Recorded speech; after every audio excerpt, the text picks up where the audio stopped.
Electricity back on it. It's a big mess. They closed that 6-lane highway down, and they only opened it about 3 days ago. Everybody had to go around it. We had one death there, so it was pretty bad. Well, you tell everybody down in that country we're praying for them and thinking of them, okay? Yes, sir. Thank you so much. Okay, so with that, we're going to call the meeting to order. Sam, can you confirm a quorum and the fact that the press has been notified? Yes, we have a quorum and the press have been notified. Okay. So I think everybody's had an opportunity to look at the minutes. Are there any questions in regard to the minutes? Or any additions or changes? If not, I'll entertain a motion. Okay, we have a motion and a second. All in favor signify by saying aye. Aye. Opposed, like sign, motion carries. Okay, Winston, I think you wanted to preface the allocation plan and just for a minute because of some changes that have taken place. Sure. Yeah, there's been a lot going on this spring, and late winter and spring, in terms of concerns about financing of housing programs, homeless programs, and all of that sort of thing. And I just wanted to sort of provide a little bit of background to help us understand the allocation plan and the budget for this next year, because it's not quite what one would naturally think, given everything that's gone on and that we've read about in the press. The allocation and plan and budget that you'll be viewing today for fiscal year 2026 will be, in most part, similar to the funding that the allocation plan and budget for 2025 was based on. There's not a radical difference between the two. There are differences. And you all might ask, well, how can that be? Haven't we been reading in the paper, and haven't you been publishing op-eds about a skinny budget that the White House has been proposing, and all the concerns in Washington about a balanced budget, et cetera? And the budget is going to be basically the same for this continuing year for a couple of reasons. One of the reasons is just because the White House has proposed a skinny budget, and it's actually referred to as a skinny budget, I think, not because it only provides for a 43% cut in housing and homeless programs, but the skinny budget's only 3 pages long at this particular point in time. And we haven't seen the full proposed budget, but we presume that it will be something similar. But a similar budget to this was proposed by the White House in 2017. And the Congress basically did what the Congress does with lots of budget proposals. It ignores it, and it develops its own budget plan. And housing in 2017 did maybe not as well as it had in the past, but it by and large fared fairly well. And we're hopeful and optimistic and have some reason to believe that housing will receive the same type of treatment from the Congress as it develops a new budget. As I said, that's what the Congress did in 2017. Maybe they will repeat that. We also know that housing is really on everybody's mind these days. Across all 50 states, we have a housing crisis, a housing shortage, and I have the sense that all of the legislators, certainly the ones from Kentucky, the congressional delegation, is being informed by people that have an interest in housing of what the needs are. And so we're hopeful that we'll fare better with the Congress than what the White House's budget proposal is. The second reason that the budget plan is really based on the numbers that they are is that it takes at least a year or so for the impact of a new budget, when it is enacted by the Congress, to be ineffective. So most of the funding that we will actually utilize in 2025, or in the 26 fiscal year, is really already in place or is ready to be put in place. So the immediate impact upon us is not there.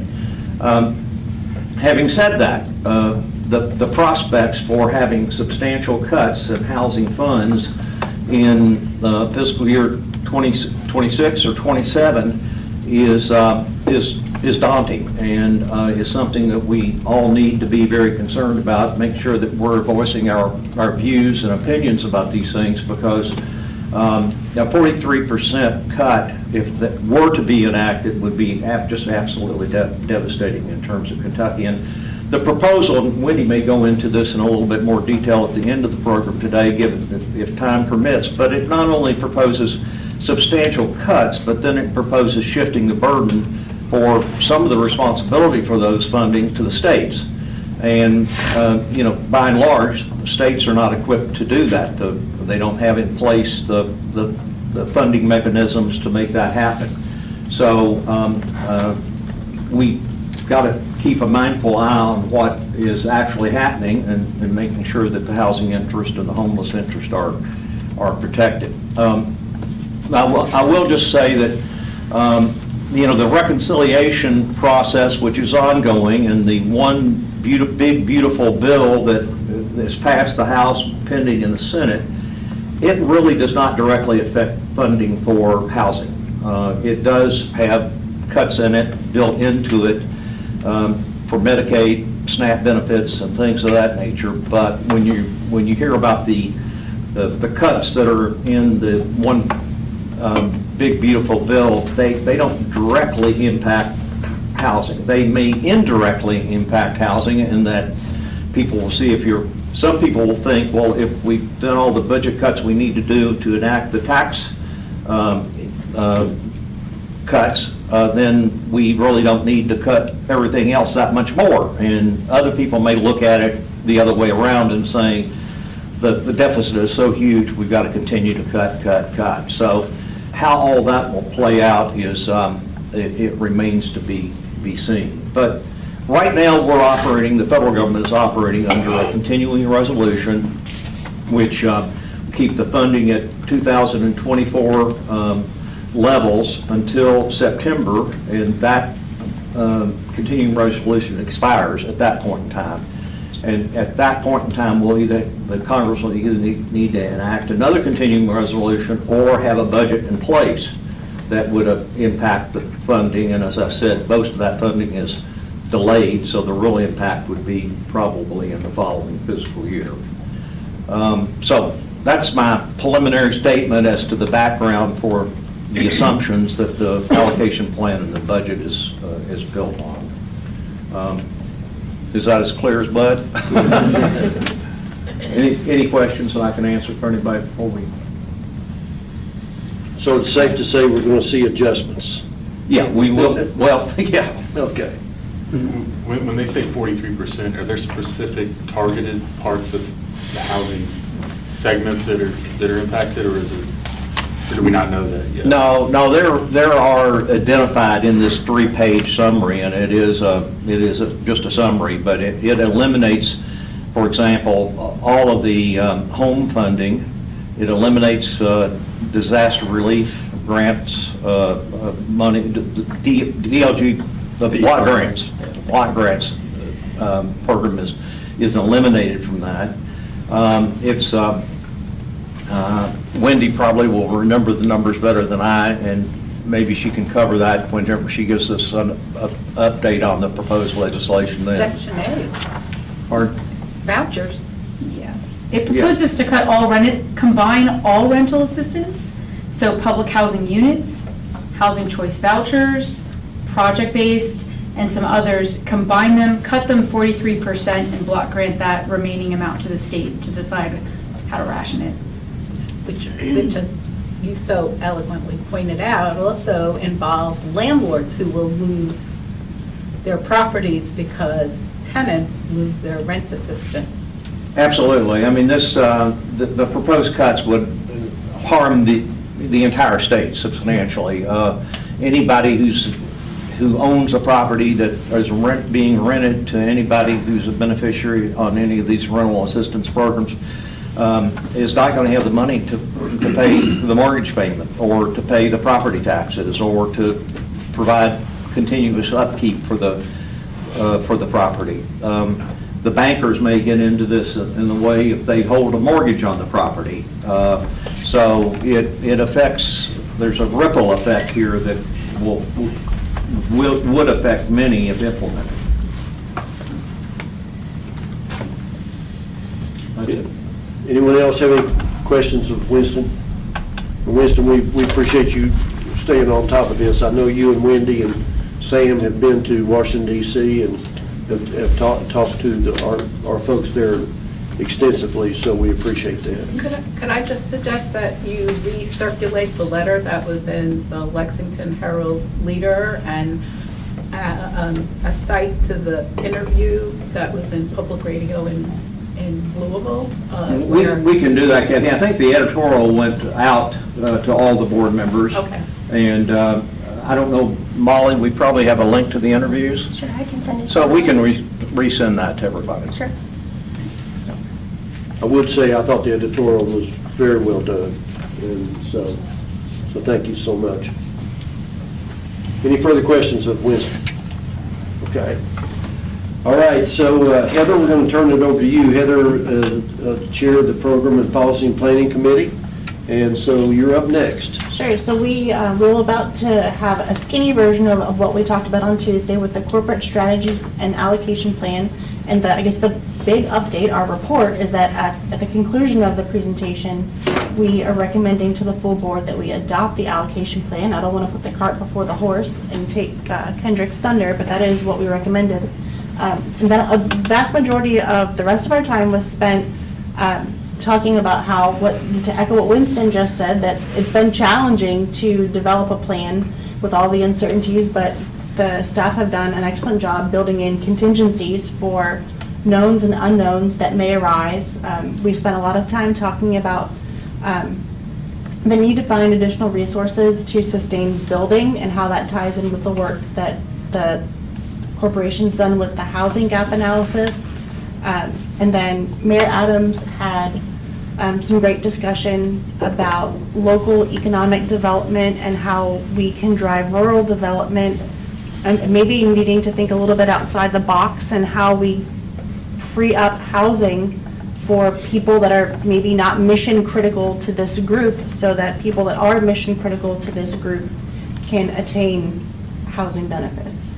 That's a very quick summary of, it wasn't a terribly long meeting, but that is my report.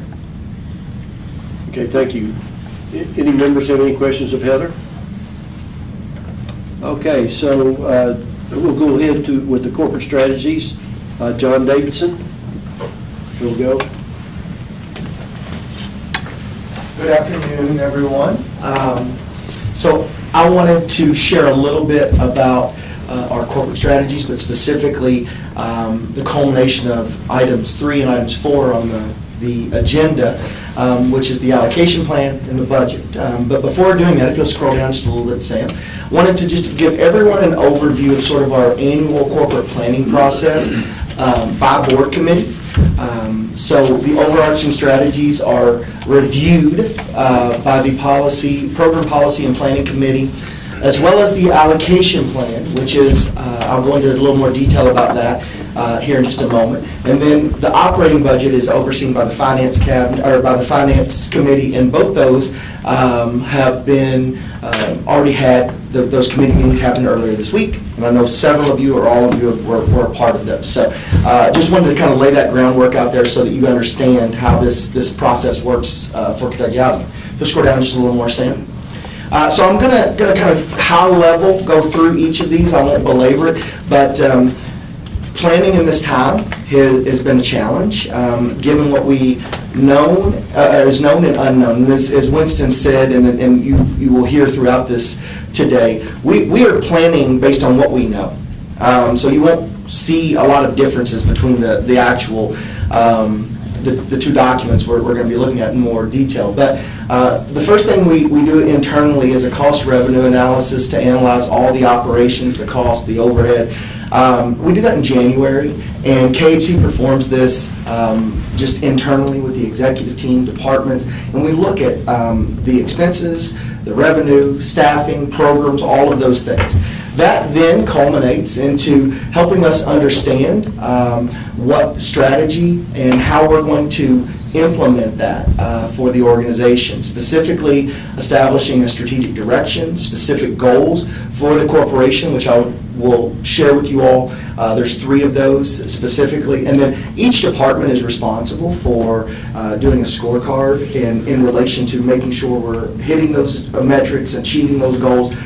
We do that on a quarterly basis, review those, talk about those, and make sure we set those, make sure everyone's on the same page and we're tracking accordingly.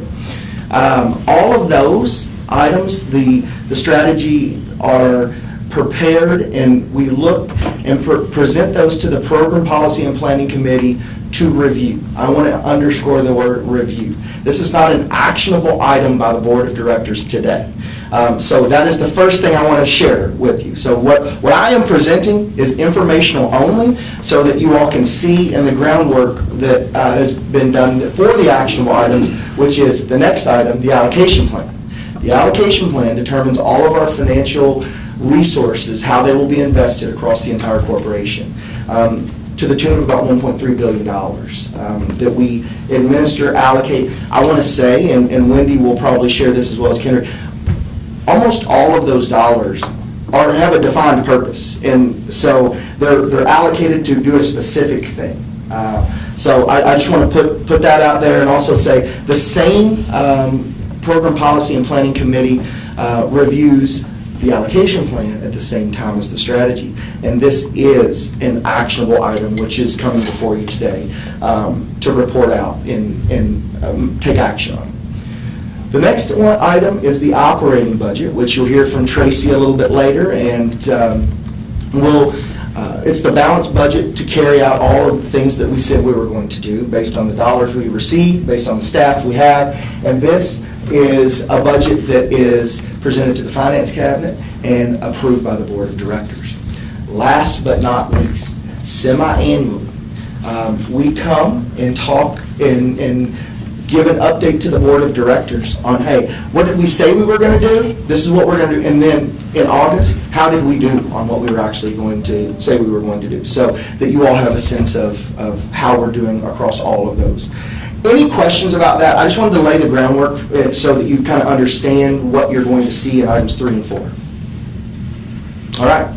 If not, again, we're here today, but we had the committee meetings earlier in the week, and so I'm going to finish up with the overarching strategies. Again, this is an informational item only. I encourage any questions you may have about these, but the fiscal 26 overarching strategies for Kentucky Housing Corporation are address Kentucky's housing supply gap. You'll hear a little more about that. If you have not already heard a lot about that, it's been something we've been doing for the 2+ years here. There is a shortage across the Commonwealth for all housing, not just affordable, for all housing. And so we're ensuring that this is prominent and it's a policy issue, the op-eds, all of those things. We're talking about housing shortage. So we're also highlighting success stories around the Commonwealth. We've got some folks in our communications team that's what they spend their time doing, a lot of their time doing, seeing how real people use the programs we administer, and specifically the impact of any cuts that might occur.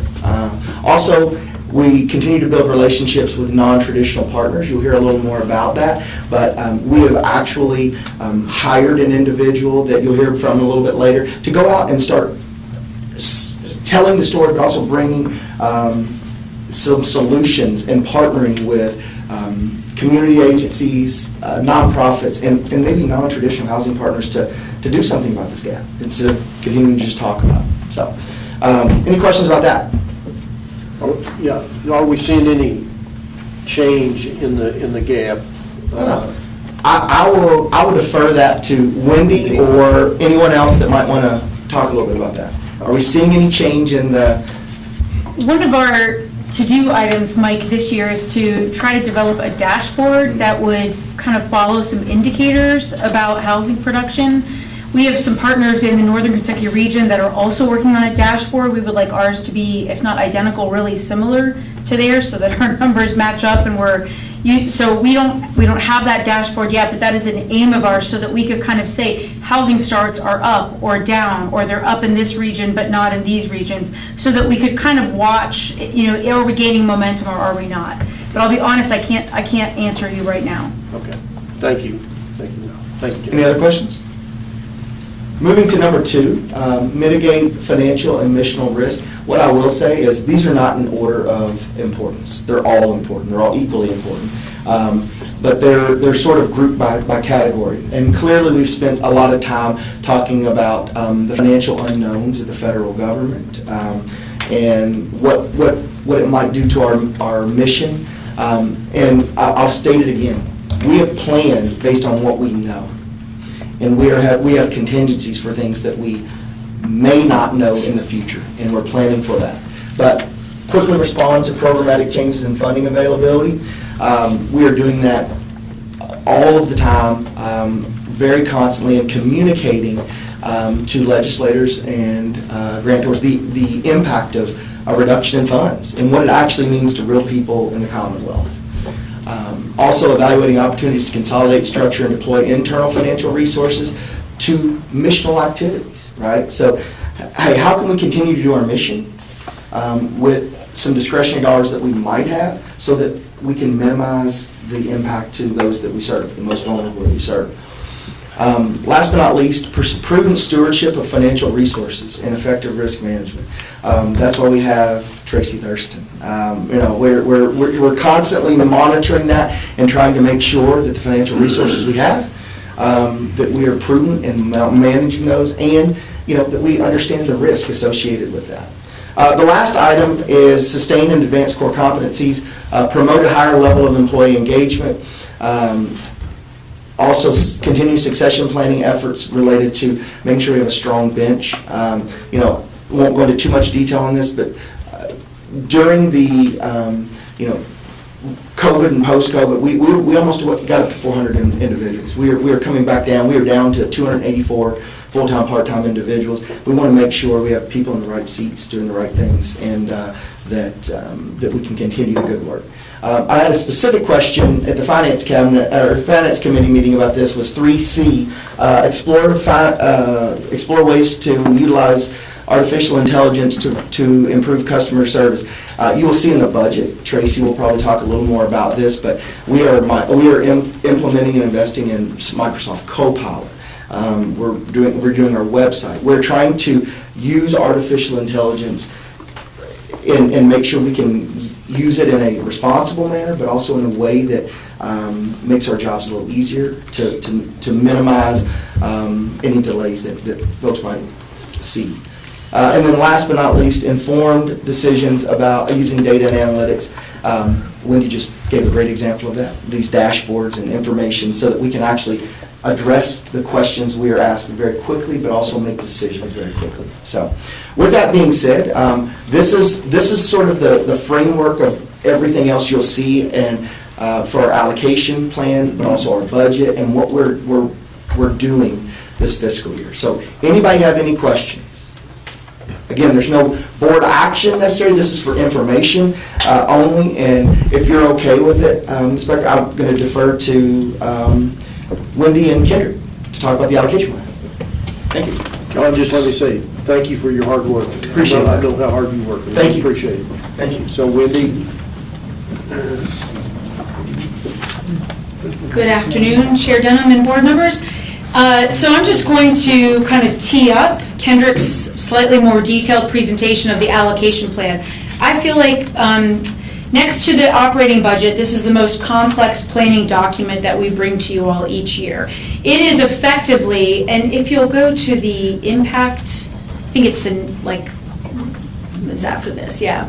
It is effectively a charting across, it's really a giant Excel workbook, but we try to boil it down to 3 pages. And it's basically all of the sources that come into KHC in service of our mission. So it's not what pays our salaries and keeps the lights on. It's what goes out to tenants, to banks, to our development partners, to our homeless service and shelter providers. So all of the missional dollars that come in and then go out to partners across the state. The allocation plan is an attempt for us to chart those in terms of what are all the sources of those funds, what are all the uses of those funds, and then on this is a roll-up of what's the impact across Kentucky of those dollars.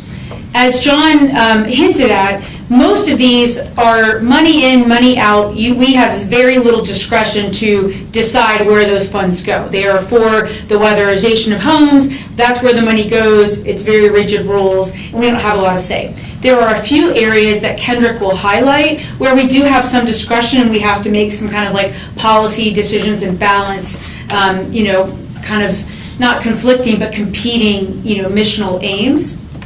But what I really want to get across to you all is this is, at a minimum, it's an aim for us to plan for the next fiscal year about what we expect to say grace over and administer as an organization on behalf of the Commonwealth, and where we think those dollars will go, and the impact in terms of units built or households served, mortgages, lent out, that kind of thing. It's an attempt for us to be accountable to ourselves and to you all and to the Commonwealth. It is never accurate, right? It's always a projection, and it's never accurate until the year is done and we've accounted for everything. But it is our attempt to try to project that. We have factored into this where we know a program has been cut or we have been told to expect no more funds to come from it. There aren't that many areas that have been affected yet. As Winston said, if that happens, it will probably be in the next fiscal year, but there are a few. And so we've tried to account for that where we feel sure that is what is happening. Where we don't, we're using what we know or the continuing resolution or what has come before as our marker. And so, yes, sir. Is this the dollar amount that would be referenced in the 42% theoretically? Some of them. Is this where the 42% would come from? No, it wouldn't come Will you uniformly scroll down across to sources? each of those areas. Wendy Can can you move probably isolate it here. Yeah, but the $1.3 billion. Well, so no, not all of them, because not all of our funding comes from the federal government, not all of it comes through HUD. So if you look 2 pages down, what page number is this, Sam? 17. 17, which is the sources of all of our funds. And I'll wait to give you a sec, because I know it's not. Are you seeing that? Yep. Okay, and so what you'll see is we have KHC funds. This is our Housing Assistance Fund. It's an internal fund of money we've earned. The Affordable Housing Trust Fund, those are state dollars. HUD can't cut those. They don't come from HUD, right? And then the Housing Development Fund is another internal proprietary fund. Our bonds and tax credits, HUD doesn't have any say over that money, right? So that's not affected. Now, when you get into federal allocations and contracts, these are largely the at-risk funds. Not every single one of them would be. 260 million. Where are we? Yes. Yes. 260 Yes, million. yeah. Right, so those are none, and then probably some bipartisan infrastructure, that is federal, that could be affected, the 811 program. So there are, and price could also. So there are elements on here that could, but we are not entirely like a HUD shop, right? Much of what we do is, but much of what we do is not. So a follow-up question, if I remember in the Finance Committee meeting, there was a 29% overhead factor. Yes. So is this like the 260 million? Would we be getting 29%, theoretically getting 29% of that for our overhead cost, or is that?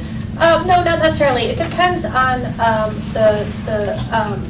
how the grant is offered, but generally we can pull 10%, maybe 15% of admin to cover admin on the grant. That 29% is just a small sliver of that. That's on top of the admin we drew down. We drew down. So I'm just trying to, yeah. so you said 10 to 15%. So of the 260 million in our operating expenses, we would be looking for 26 to I do No. 32 million, scroll over the 32. admin. Yeah, we can't take the indirect rate on every single one of those programs. So our administrative reimbursements are actually in the middle column there, over one more thing. 752,000 Yes, yep.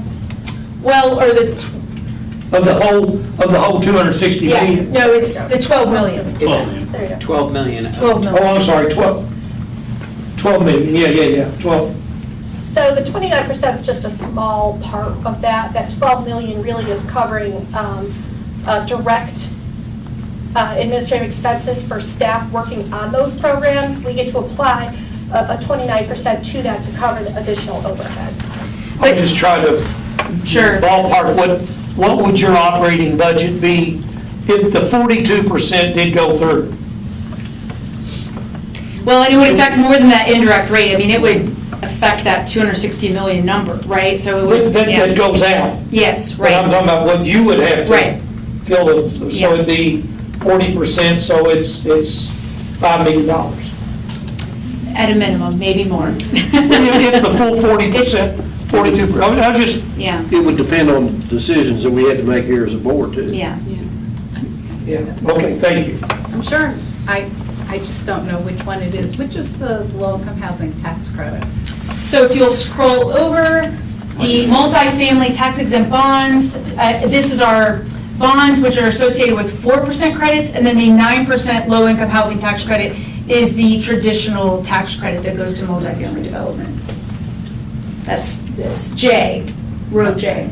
So in that. That would not be affected. That would not be affected. In fact, the draft legislation that passed the House actually includes provisions that would increase the 9% credit and increase how much bonds and effectively 4% credits we had to work with. A positive in the midst of a lot of It is federal, uncertainty. but it's not projected. It's to be federal cut. through Treasury and IRS. It's Right. not a HUD. It's not allocated dollars by Congress. It's allocated tax credits. I'm sorry, I did not mean to take up this much time. Yeah, I didn't mean to push you off. That's all right. So mainly what I'm trying to get across to you all is that we're trying to account for everything with this, sources, uses, and the impact. And then there are a handful of areas where we do have some discretion, and I'm going to shut up and let Kendrick Vonderschmidt talk about those areas. Can I just Yeah. while you do that, if you go back up to the impact and you look at how many families would be affected, it's well over 30,000 families in Kentucky that would be affected just through the rental assistance program. Right, and what's worth pointing out is this is just KHC's programs. There are public housing authorities, cities that get direct HUD dollars. Like the impact would not just be to DLG or KHC, it would be to many, many. I just meant, that's your balance of state. for Yeah, this. yeah. Like, Louisville gets its own Yeah. Section 8. So 43% of that. It's big. And they serve 10,000 households, so it's a huge number. Wendy, of thank you Yes. and your staff for all you do. Thank you, Wendy. My name is Kendrick Vonderschmidt. I'm the Managing Director of Corporate Planning and Accountability, and my department puts together this allocation plan every year. This slide deck will go over the impact page of the allocation plan, relatively high level, and hit some of the highlights. First is the bottom line number amount that we plan to invest. That's the $1.3 billion that John referenced a little bit earlier. That's a net increase of $180 million over last year's $1.13 billion. The next page is the single-family mortgage production. You'll notice that our target for next year is $500 million again, same as our target from the previous fiscal year. We are ready to project that at the end of this fiscal year, we will hit a goal of, we will have $516 million in mortgage production through this year and serve 2,800 units.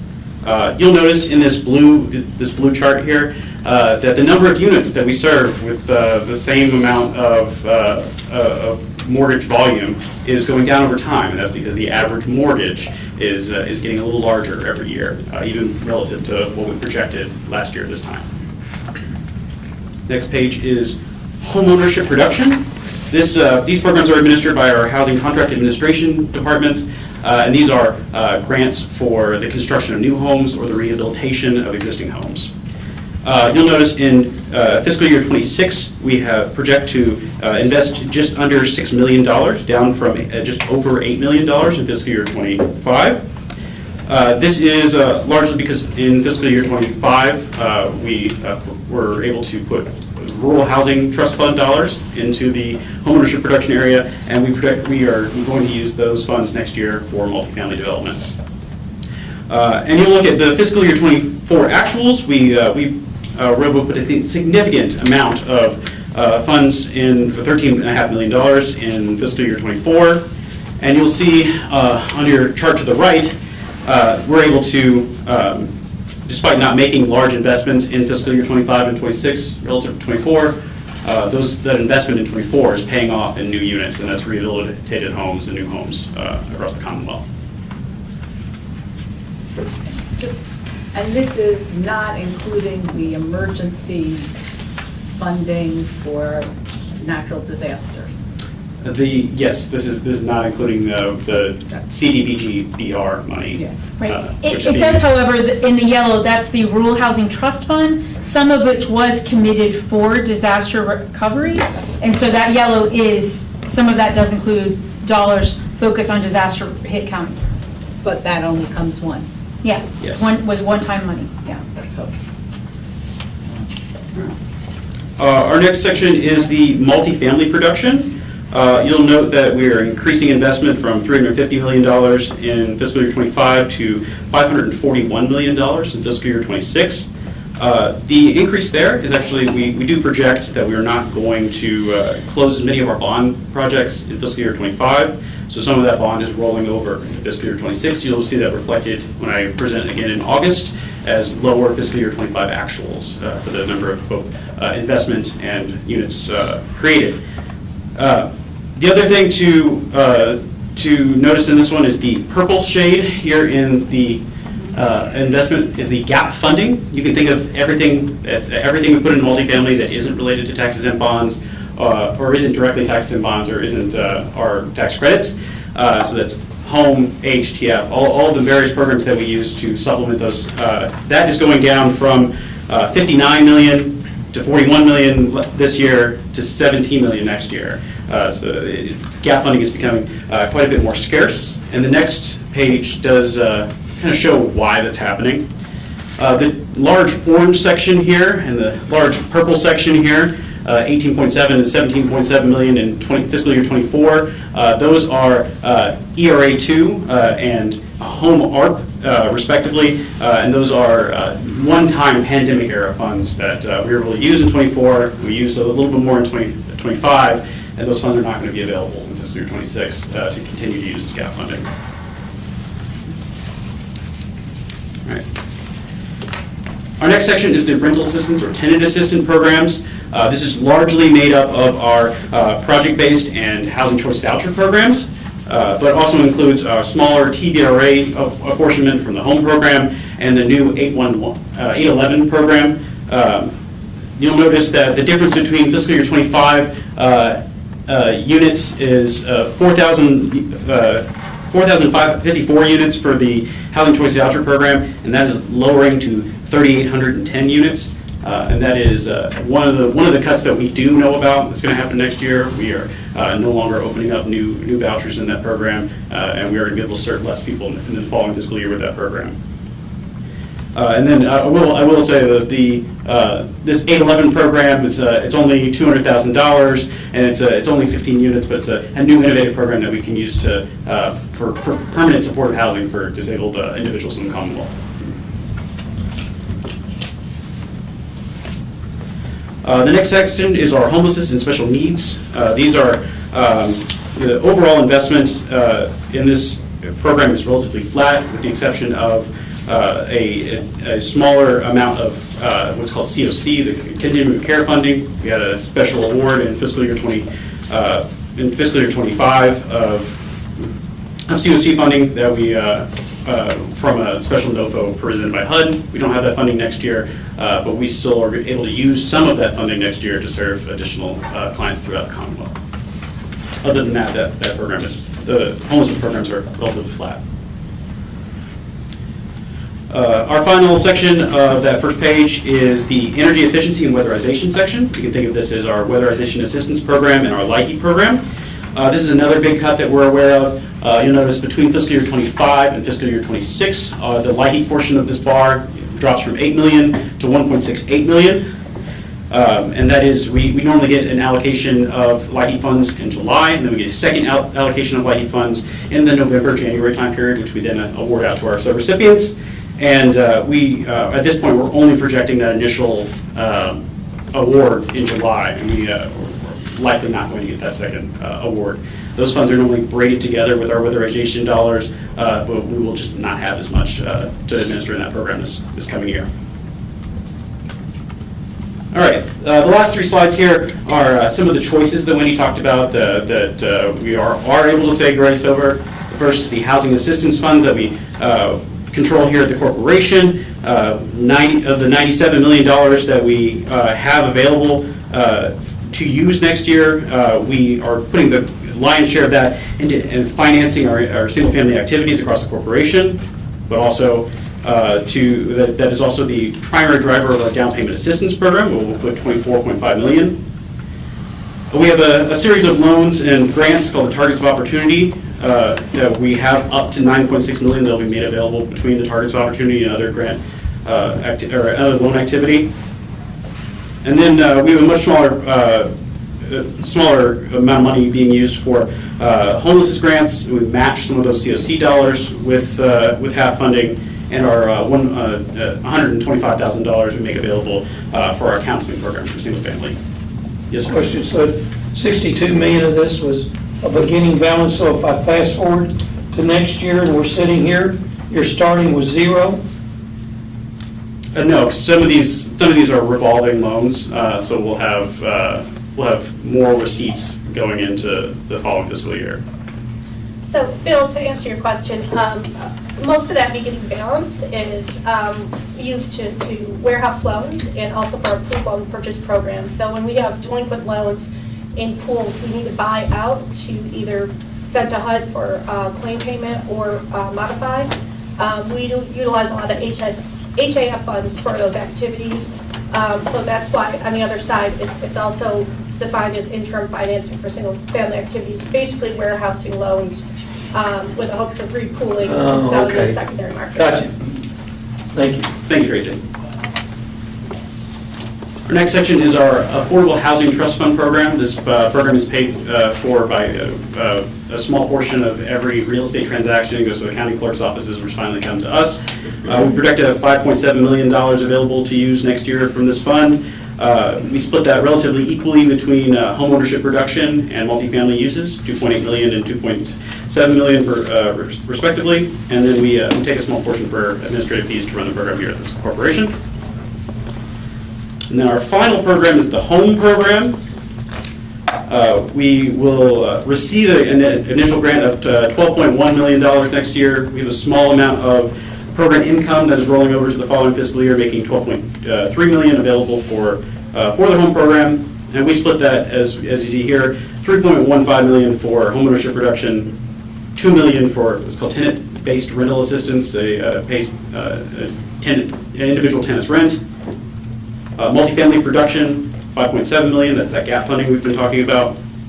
Then Chodo operating, the Chodos are our partners throughout the state that we use a small portion for their operating fees. And then finally, administrative fees, and that's the administrative fees that we split between the corporation and some of our partners throughout the state as well. And with that, I'll open for any questions. Any members have any questions for Kendrick? Kendrick, that's wonderful work. We appreciate all you've done for this. Thank you, and I'll turn it over back to Ms. Becker for the resolution. So, on the agenda for today is adoption of the Kentucky Housing Corporation's fiscal year 2026 annual allocation plan. I guess had the opportunity for discussion and questions, so on behalf of the committee, I will make a motion to adopt. Okay, we have a motion and a second by Matt. All in favor signify by saying aye. Aye. Opposed, like sign. Motion carries. Thank you all so very much. Okay, so unfortunately, Barry had a business issue to come up and couldn't attend today. So Kevin, we're going to go directly to you and talk about the internal audit program. Kevin Field. Thank you, Mr. Chairman, and good afternoon, members of the board. I'm here to discuss agenda item number 4A, which concerns the board's consideration and approval of the annual audit plan for fiscal year 2026. It's hard to believe. Auditing standards require that a risk-based audit plan be developed each year to determine the priorities of the internal audit function in a manner that's consistent with the organization's goals. So the plan itself is basically designed to provide you a summary of the audit services which will be performed during the upcoming fiscal year. The plan projects include, operational audits, programmatic audits, as well as external audit support, quality assurance reviews, and advisory services. So if we could go to page 6 is where the summary of the planned audit projects are outlined. So you'll see they're categorized under different areas: external audit support, quality assurance reviews, operational programmatic reviews. So this year's plans include cash disbursements control testing, which is done in conjunction with the annual financial statement audit, quality assurance reviews over the rental assistance programs, both project-based and tenant-based, as well as operational reviews over the corporate purchasing card process and the lender criteria process. In addition, beyond this, there's also a summary beginning, I believe, on page 11, outlining the completed audit projects for fiscal year 25 to date. And this details either when the report was issued to the Finance Committee, or we have one or two in progress that will be issued, and the date that those reports will be finalized. So basically, although much of the work that we perform is regulatory in nature and is driven based upon those requirements, the audit plan itself is flexible, and we do remain flexible to accomplish our work. So with that in mind, we're open to address any concerns of the board or senior management in adding plan or audit projects to this plan, so it's flexible. So I'd be glad to answer any questions you all may have. I have one. This is for the fiscal year July 1, Correct. 2025 to 26. Right, correct. It's July 1 this year. So is there KHC has its throat slit plan in here for audit? We'll remain flexible to address those as the need may arise, yeah. All right. Yeah. Any other members have any questions for Kevin? Kevin, your staff does wonderful work. I hear from you quite a bit, so. Well, thank you, sir. Appreciate it. One other thing I'd like to mention while I'm here, part of the planning process requires that we periodically review the audit charter to ensure that the charter is up to date and in conformity with the IA standards. So just, and I need to confirm that to the board that I've conducted that review. The audit charter is in conformity with the standards. No changes are needed at this time. The only thing that may change since the composition of the board and Mr. Nossinger is now the chairperson of the Finance Committee, I will meet with him and discuss the charter, and we might need to send it back out for signatures, but that's it. Okay, so I just want to confirm that with the board under the standards.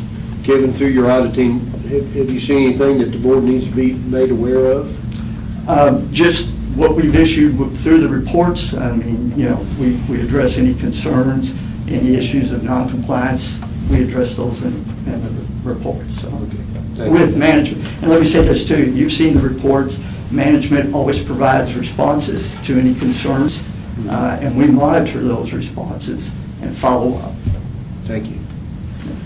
So if there are no other questions, we need to adopt Resolution 24, is that correct? Correct.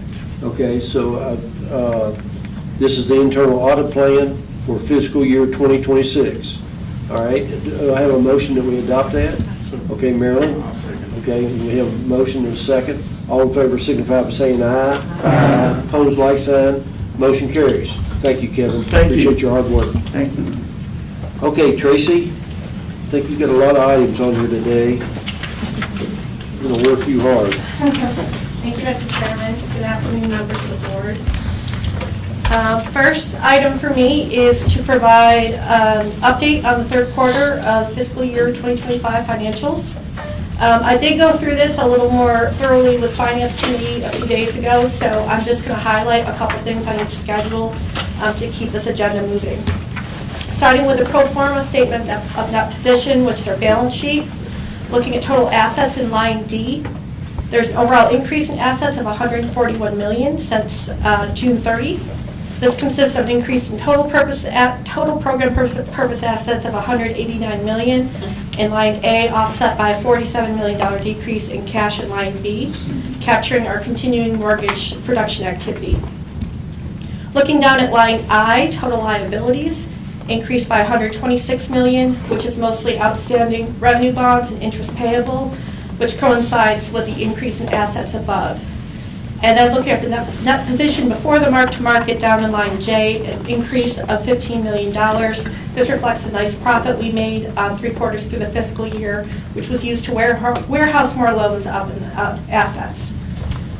So that's just a quick highlight of our balance sheet three quarters in. Any questions? And just let me say, I was just making a comment to Winston that the financial statement looks really good here. I mean, you've done a nice job. So, Thank you. Thank you. I will recognize Matthew Razor is here. He's our recently promoted controller, and he is the one that helps compile these statements for me. So, thank you. Moving on to the income statement. Looking at line G, total revenues increased by about $8 million since March of last year. We had a slight increase in our net interest income up in line C, as well as an increase in fees in line E, and a net increase in the fair market of our securities of $8 million in line F. These were offset by $2.5 million decrease in gains on sales of loans. We have lower TBA loan production at March 30 of 2025 compared to 2024. That's not necessarily a pricing thing. We've just got lower production because it's been more difficult to make a profit in the TBA world. Looking down at our total expenses in line M, a decrease of $2.5 million since March of last year. This is mostly a $600,000 decrease in our provision for loan loss reserves. We had a lot of payoffs in our multifamily portfolio that allowed us to reduce the loan loss reserves.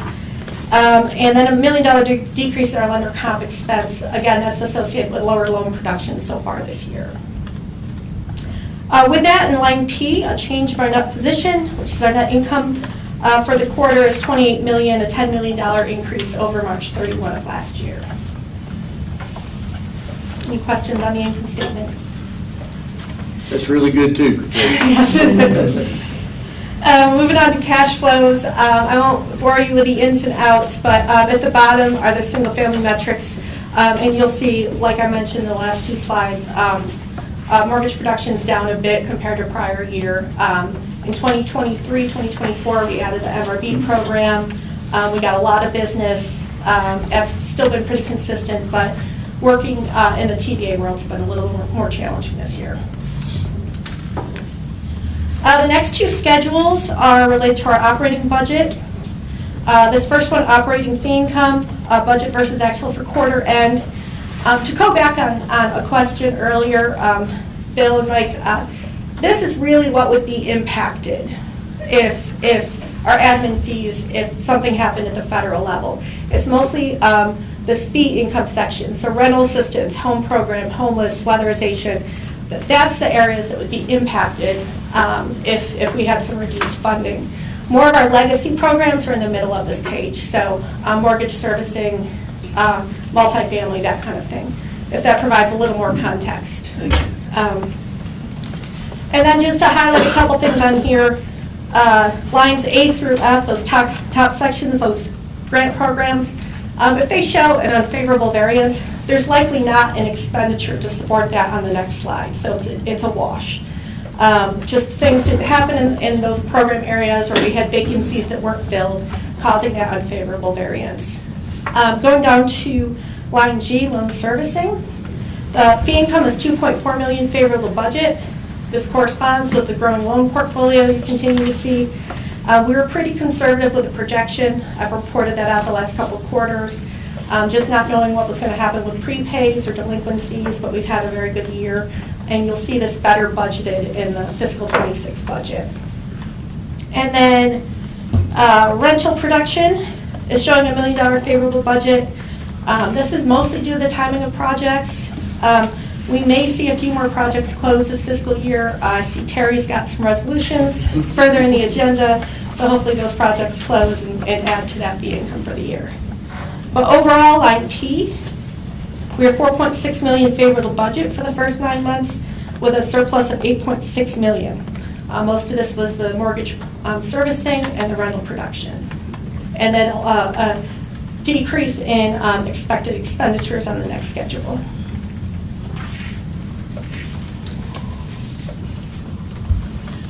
And then this schedules our operating expenditures, budget versus actual. Looking at the bottom, line CC, as I mentioned just before, we're favorable to budget by $2 million.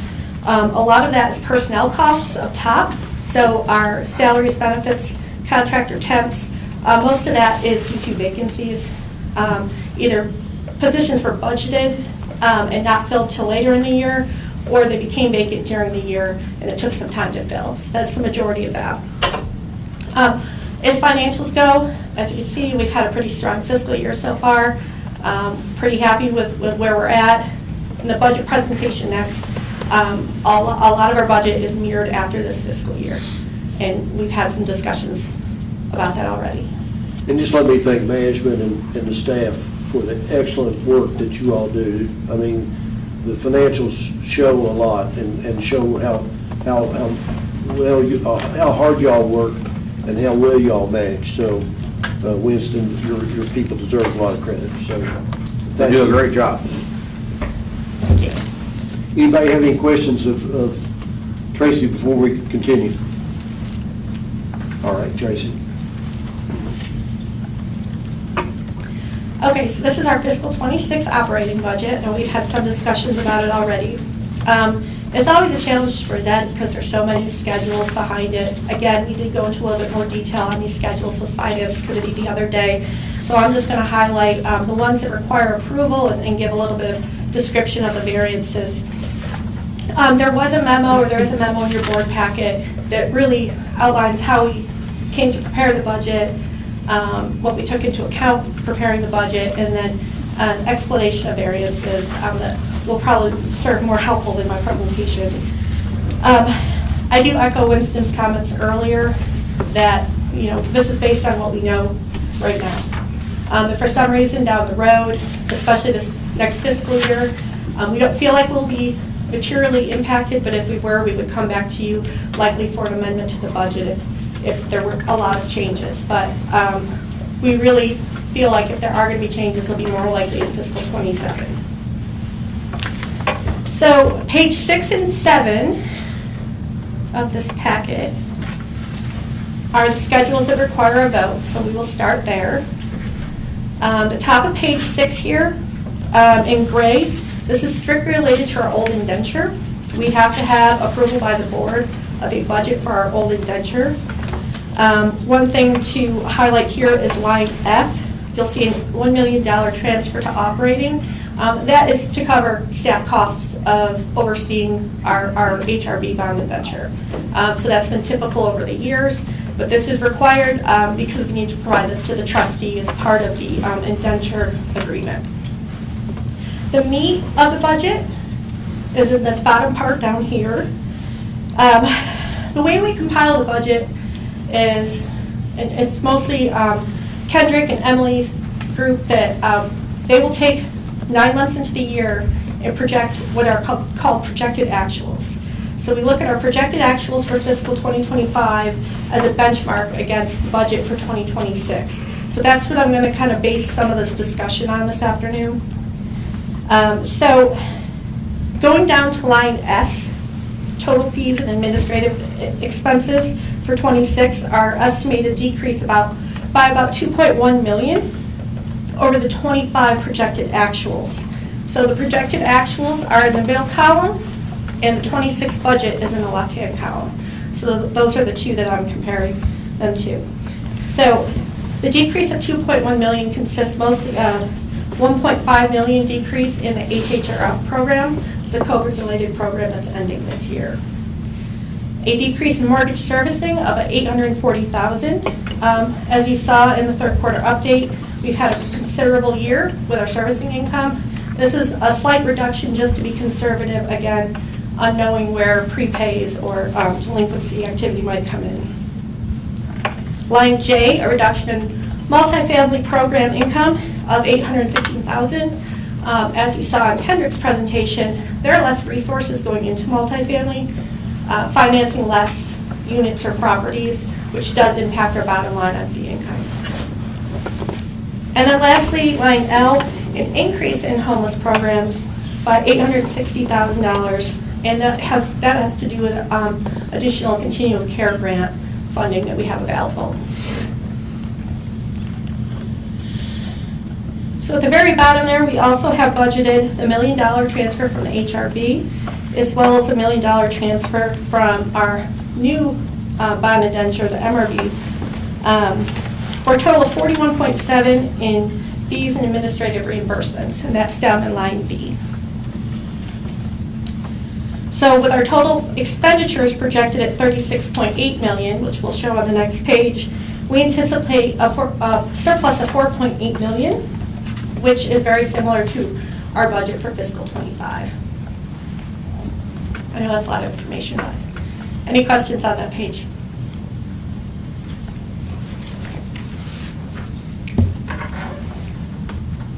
So this next page is our operating budget. This is the second page that will require a vote. I'm going to actually have Sam move to page 10 so I can explain a couple of these numbers in more context. Page 10 uses the fiscal 25 projected actuals and compares it to the fiscal 26 budget for these expenditures. There we go. So much of this increase from fiscal 25 projected actuals to fiscal 26 budget is a result of some inflationary increase in costs, a one-time payment to staff, and increased grant activities in federally funded program. There's also some things that were budgeted in fiscal 25 that got pushed off to fiscal 26. Starting with line D, salary and benefits, including contractor and temps. This increase of 1.2 million includes a one-time payment for all staff, including the CEO, in lieu of a cost of living adjustment. The proposed one-time payment would provide management an opportunity to reward staff for their efforts, address inflationary pressures, while also being sensitive to the many unknowns at the federal level. We'll continue to monitor federal funding of programs and decide later into the fiscal year if the one-time payment is feasible and still appropriate.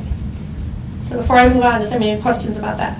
Yes? Well, and if things work out, can we change to actually increasing people's salaries, which has an impact on their futures? Potentially. Okay. Potentially. I mean, So right now, this it's isn't not that set big of in a stone delta at all. between the two, but we just felt like it was too soon to make that decision. Right, okay. We felt the one-time payment was a little less obligation on our end and gave us the opportunity to just watch how things go over the next several months. I guess I'm asking, that's a decision that will come back to the board? Well, technically, the amount's already in the operating budget. So I don't know that it would have to come back to the board because it's already been budgeted for, but whether it goes into next year's budget or it was just a one-time payment, I think that would be something presented in next year's budget presentation. I would ask that, I'm expecting that we're not going to be rolling in the dough, but if we are, I'm always in favor of increasing salaries over a one-time payment. It has an effect for decades out. I think that what your concern is with so many unknowns with the federal dollars and how those are coming in, that's why you're Yes. being cautious. I don't have a problem with this. I'm just saying when the decision is made, I'd like to, as a board member, know what we're doing. So one thing we also do. When it's made. Sure. One thing we also do is we work with a Hannah Resource Group. They're our HR consulting group that look at all of our GAQs, our job descriptions, and make sure that they're graded appropriately. That if for some reason the one-time payment put us behind the count for those salaries, we would identify that through that review process and adjust salaries based on their review. So this would be a situation where I feel like staff would fall behind. It's just a little bit of protection for the corporation to not have to fold that increase into next year. Yeah, and I've done it, when I was in control of one-time payment versus, so I'm not opposed to that, but it's a big decision to not raise salaries and to do a one-time payment. It is, and we did not go into this lightly. We had a lot of conversation with the executive team. Is it too much to ask to be reported back to when and if that decision is made? It will certainly be included in the quarterly financial updates.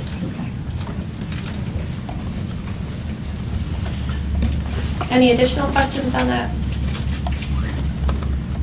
A couple more variances I'll highlight here, just a few. I want to go over this in more detail on Tuesday. Line E, computer operations. This reflects an increase of $300,000 from projected actuals to fiscal 26. This is costs associated with several corporate-wide software implementations, including implementation of a new service desk ticketing system and some pieces of AI software that John referenced earlier. Line F, business services. This reflects an increase of $460,000.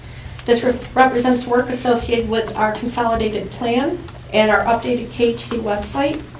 It also includes an underutilization of our regulatory solutions QC contract in 25, but the full amount was budgeted for in 26. Line J, training for clients and partners.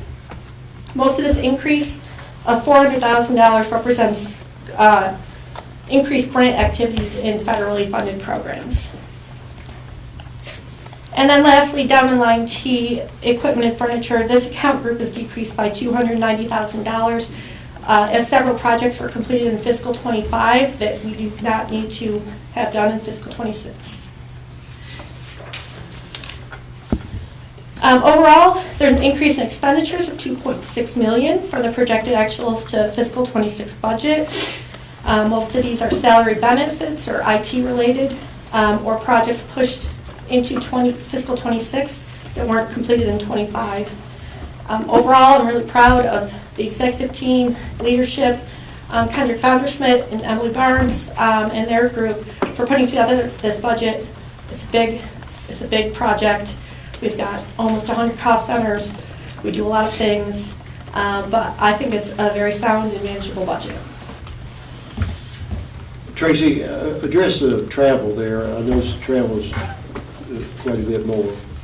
Is there a particular? That is two things. That is mostly our federally funded programs that have projected more travel, but we also are projecting more inspections. Okay. And so the inspectors will have more travel costs. Okay. Any members have any further questions of Tracy?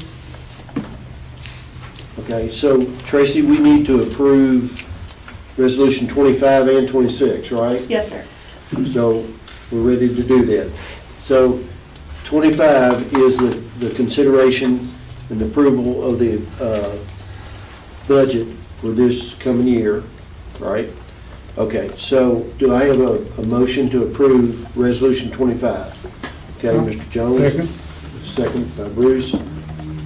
So I have a motion and a second. All in favor signify by saying aye. Aye. Opposed, like sign. Motion I carries. would like to be registered as abstaining, because I think it's a board responsibility to know how staff is paid, and I'm getting the sense that by approving it, I'll just be informed after the decision. Okay. So noted.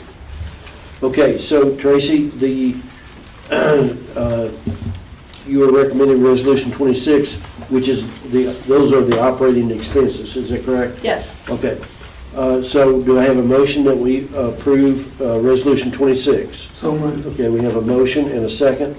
All in favor signify by saying aye. Aye. Opposed, like sign. I Motion carries. abstain again Okay. for the So same noted. reason. All right. Okay, so Tracy, you're going to talk about signers for the Jenny Mae.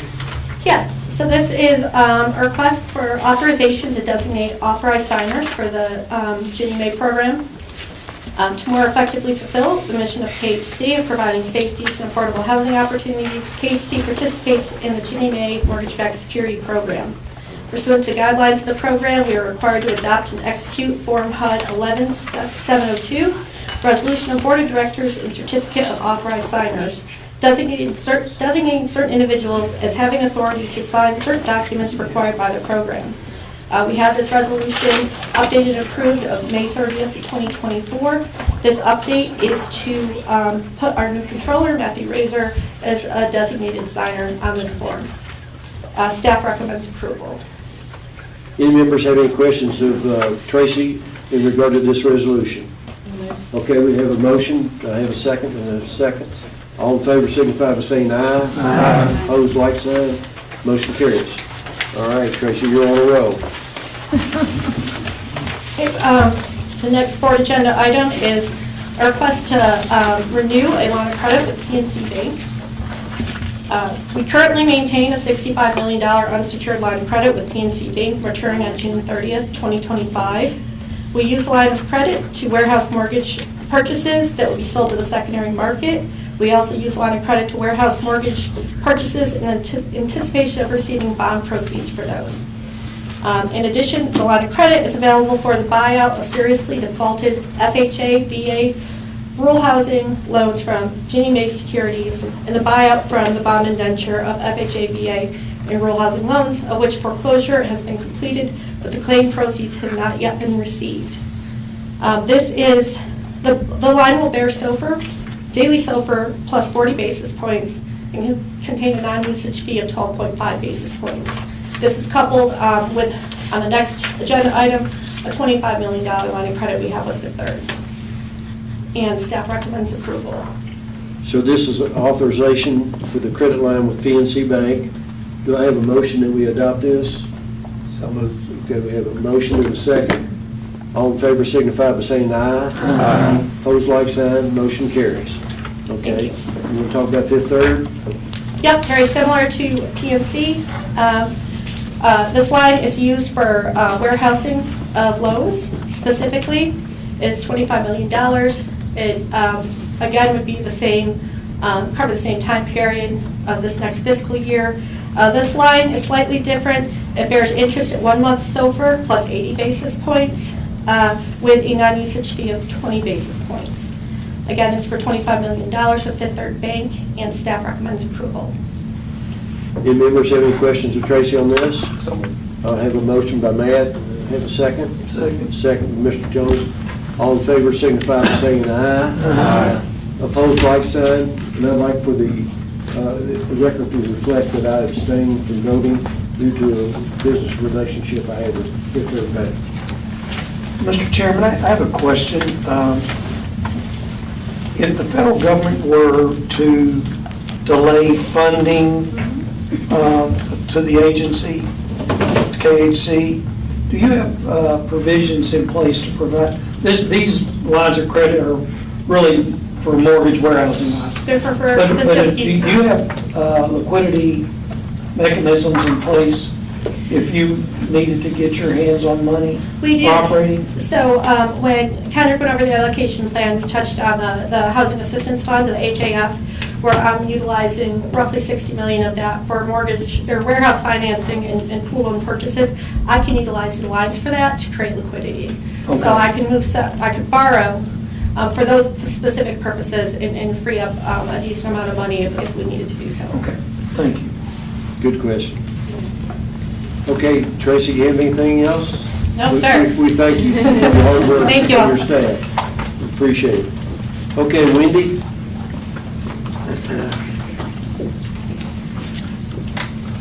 I'll just add, per Bill's question, that, when there was a funding freeze earlier this year, we got a little trial run in having to figure out where we had liquidity and didn't.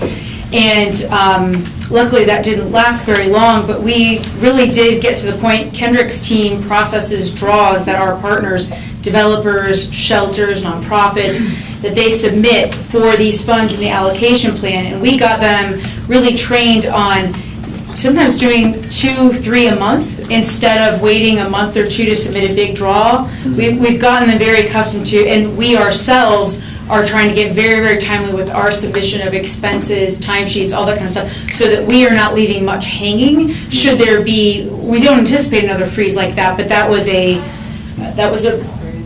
emergency practice run in how to handle that kind of situation. And really make no mistake, depending on the severity of the cuts, I mean, we're going to have to make decisions here. Yeah. There's going to be a lot of changes, so. Yeah.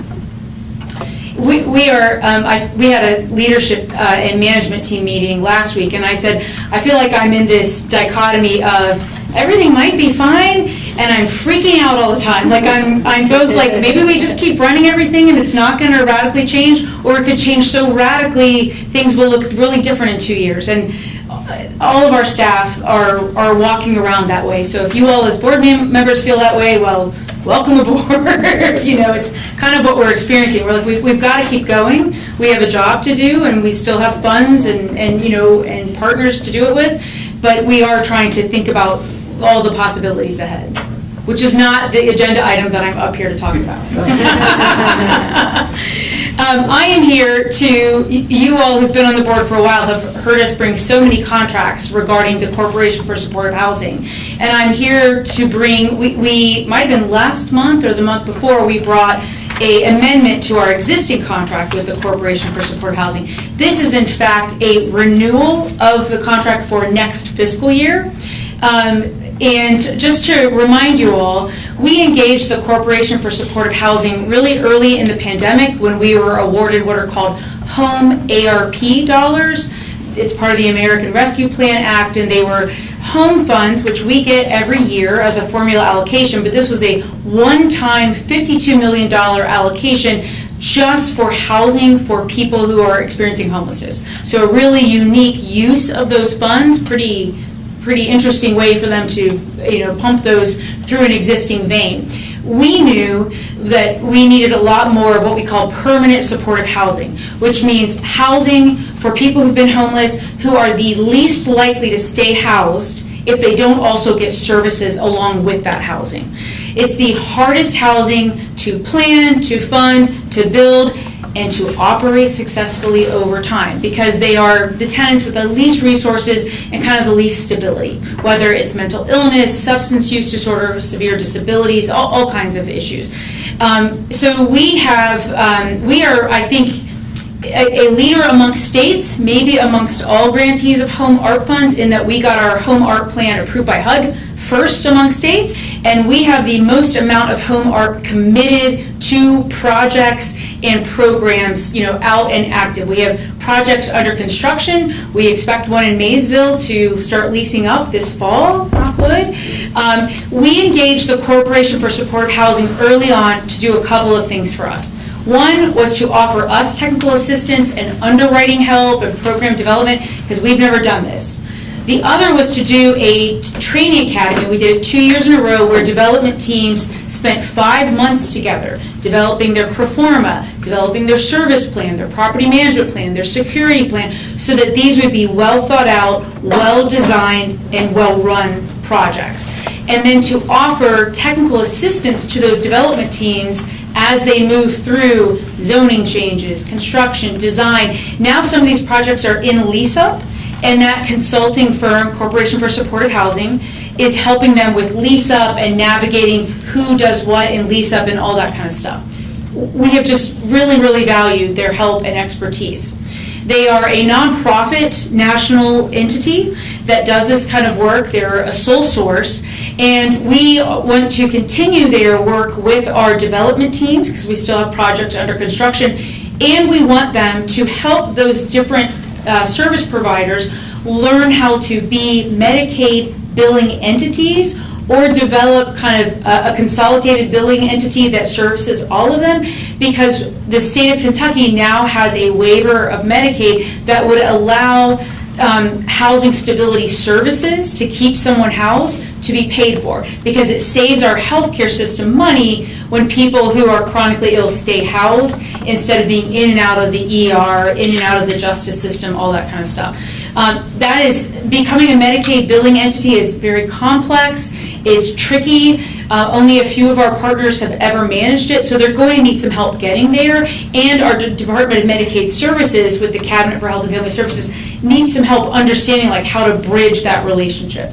Anyway, that's a long way of saying we want to continue to engage the Corporation for Supportive Housing. We do not believe there is another national entity that has this matrix of expertise, and we want to be able to continue this good work and help our partners have a long-term strip of services funding for what they do. So would they, you said it's a not-for-profit, so they wouldn't be getting any federal monies?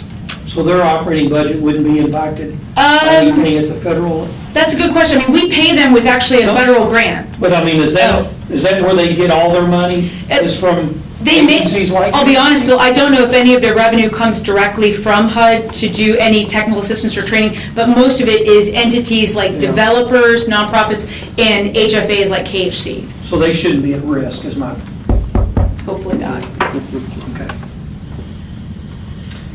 Anybody have any other questions for Wendy? So Wendy, we need to adopt this resolution. So do I have a motion, Marilyn, in a second? Mayor, all right. All in favor signify by saying aye. Aye. Opposed, like sign. Motion carries. Thank you all so much. Wendy.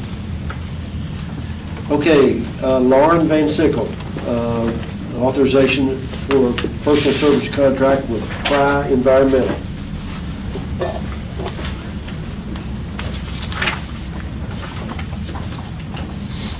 Good afternoon. I'm here to ask you all to approve a contract with Fry Environmental LLC for quality control reviews of our environmental reviews for both our single-family and our multi-family developments. So we have utilized Fry Environmental in other aspects, but this one in particular, they would be providing quality control reviews of the ERRs that we currently do. To give you a little bit of context, ERRs, the environmental reviews, are environmental review record is what it stands for. These are required under some of our federal programs, in particular when home funds and NHTF funds are utilized. So it is a requirement that we have. We have someone on staff that performs those.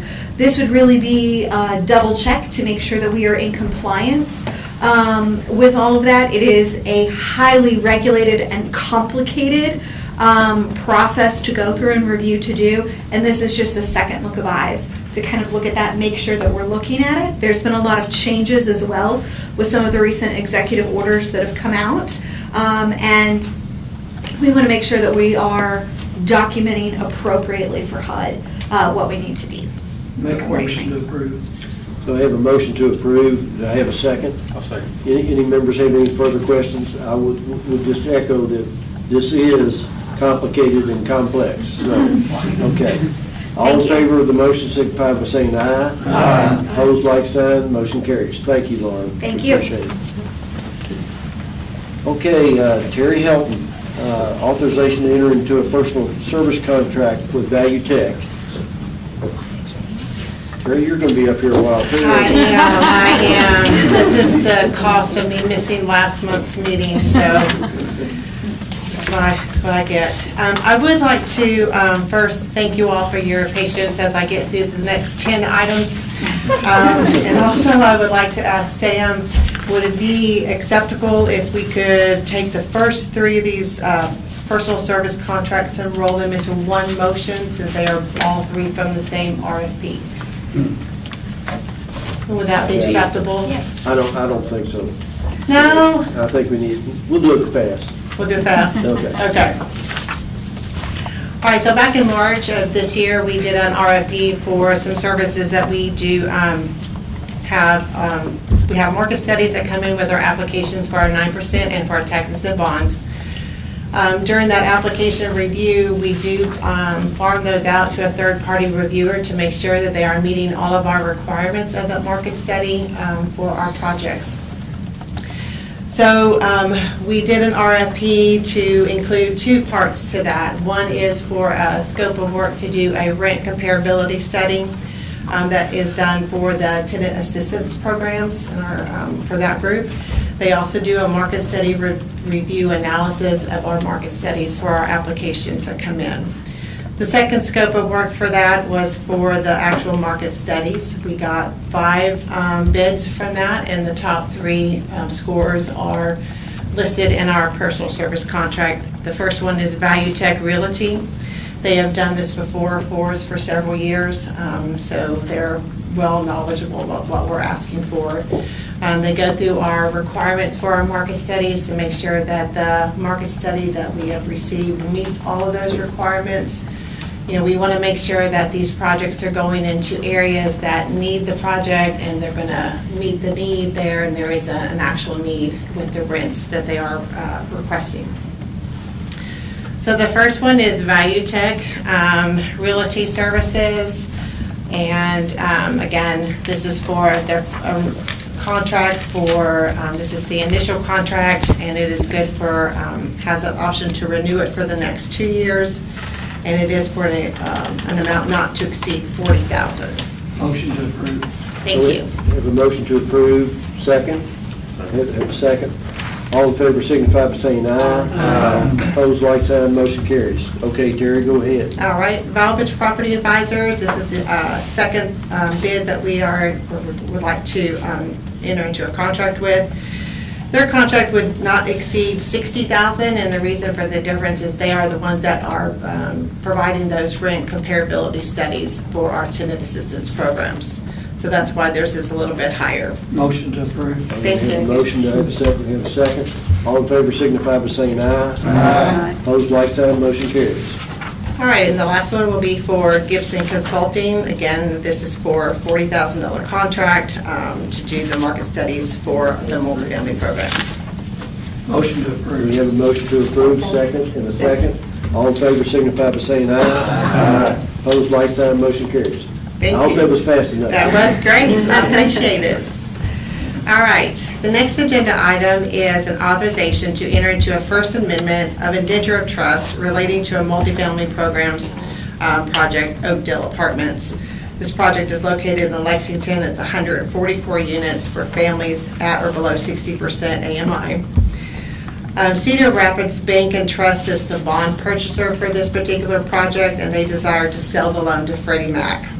They will then scrutinize the loan by assigning it to a custodian who will pool the loan with other loans and sell the certificates of participation in that pool. This will allow CRBT to make additional loans since Oakdale loan will be off their balance sheet. Their original documents at that time did not allow this. Kutak Rock, who is the issuer's counsel for KHC, has reviewed these documents and ensured that KHC interests are, as the bond issuer, are protected. And staff does recommend approval by the board of directors. Anybody have any questions of Tracy in regard to this resolution? If not, I'll entertain a motion. We'll have a motion and a second. All in favor signify by saying aye. Aye. Opposed, like sign, motion carries. All right. My next agenda item is the inducement resolutions. There are a total of 4 for the Western Kentucky Recovery Portfolio. This is the conduit financing for the development of multifamily housing projects. Under this program, Taxes and Bond Authority, controlled by KHC, is provided to a developer enabling a multifamily project to be financed with taxes and bond borrowing basis in combination with the 4% low-income housing tax credits. The Western Kentucky portfolio is actually 6 projects. We have broken it down into 4 separate resolutions. There will be 4 bond purchases for this particular portfolio. The first resolution will be Smiley Terrace. It is located in Hopkins, Christian County. It is 56 units, 12 one-bedroom, 38 two-bedroom, and 6 three-bedroom, serving families at 50% AMI and 60% AMI.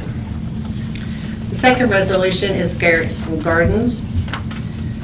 Garrison Gardens is 120 units, 24 one-bedroom, 88 two-bedroom, 8 three-bedroom, serving families, 12 families at 50% AMI and below, and 108 families at 60% AMI and below. They are located in Bowling Green, Warren County.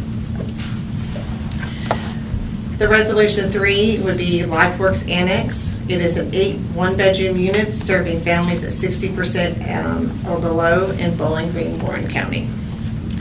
The fourth resolution is there will be 3 single asset entities identified as Cannon Court LLC, Harper Village LLC, and Tracy Terrace LLC.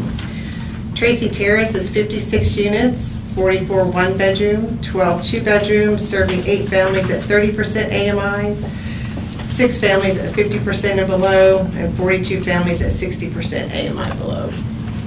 Cannon Court, 40 units, 32 one-bedroom, 8 two-bedroom, serving families at 30%, 50%, and 60% below AMI. And that is located in Dawson Springs, Hopkins County. All of these projects are located in the Western Kentucky disaster areas for the tornadoes. Move to approve. Well, wait, we need to take these one at a time here, so, anybody have any questions of Tracy? I just have a question. What AMI, of the county, of the city, of Of the the county. state? Oh, so each county, okay, all right. That was my only question. Yes. I'm sorry. Anybody else have any questions of Tracy? Okay. All right, so we'll take resolution 36 first. Okay? All right, I'm sorry. I was trying to speed this up for you. Motion to approve number 36. Okay, I have a motion and I have a second. Second. Have a second by Kathy. All in favor signify by saying aye. Aye. Opposed, like sign. Motion carries. Okay, resolution 37. Move. Got a motion by Mr. Jones, second? Second.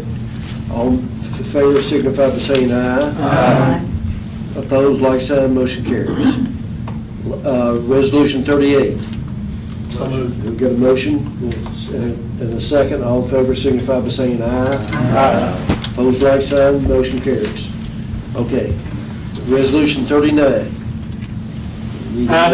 Okay, got a motion? I move. Do I have a second? Second.